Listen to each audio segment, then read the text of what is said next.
Hello, boys and girls. This is Aunt Fernita, and I have a wonderful story for you called A Big Storm. Today's memory verse is from Psalms 118, verse 6. It says, "The Lord is with me. I will not be afraid." The message for today's story is we can help others be safe. Have you ever been really scared? Maybe a big dog came near you, or maybe you could not find your mom in the store. Everyone feels afraid once in a while. Who helps you feel safe? Jesus had been telling stories and helping people all day. Sad people felt happy again, and sick people were well again.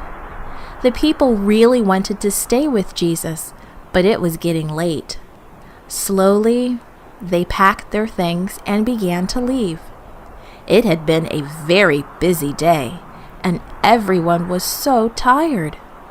Jesus and his disciples climbed into a boat. "Let's go across to the other side of the lake," Jesus said. "We can rest there." A soft wind gently pushed the boat. The waves made the boat go up and down, up and down. Oh! Jesus yawned and leaned back against a pile of fishing nets, and he went right to sleep. The sun went down, and soon it was dark.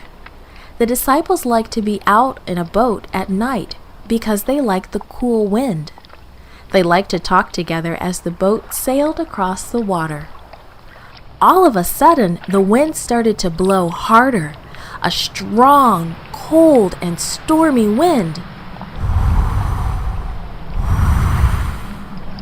This stormy wind made big waves that splashed into the boat.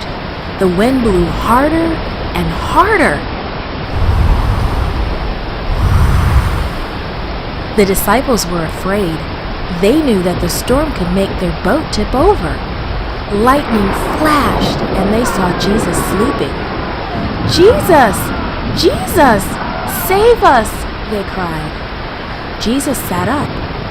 He felt the waves splashing into the boat, and he saw the frightened disciples.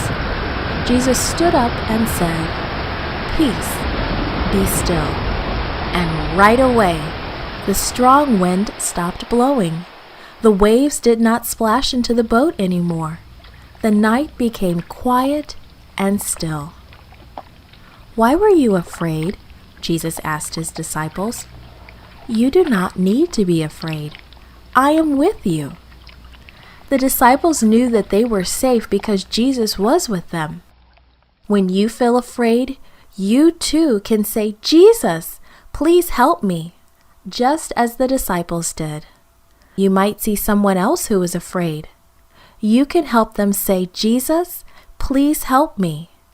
Maybe you could give them a hug or even hold their hand.